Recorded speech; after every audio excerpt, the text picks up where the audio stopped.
Leo tunakwambia usiache ndoto yako iuzwe kwa bei ya hofu. Mwaka 1987, profesa mmoja kutoka chuo kikuu cha MIT alifanya kitu ambacho kilibadilisha dunia kimya.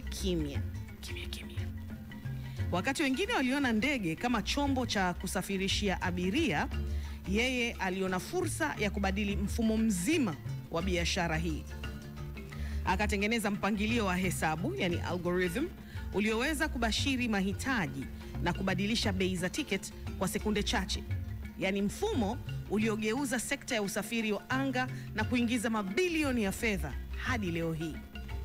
Lakini nyuma ya mafanikio hayo, kulikuwa na jambo moja kuu: ujasiri wa kuamini wazo lake hata alipokuwa peke yake. Wengine walicheka, wengine waliona haiwezekani, lakini yeye aliendelea akijua kuwa kila wazo kubwa huanza kama upuuzi kwa macho ya wengi. Na kweli, dunia ilibadilika.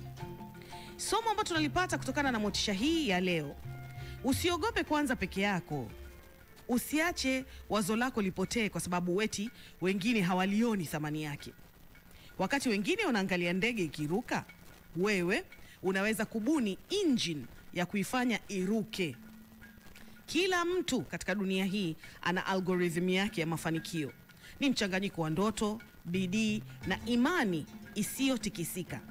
Wengine watakucheka, wengine watakubeza, lakini mwisho wa siku matokeo yako yatazungumza kwa sauti kubwa kuliko maneno yao. Kumbuka, usiwe abiria kwenye ndege ya ndoto ya mtu mwingine au ndoto za mtu mwingine.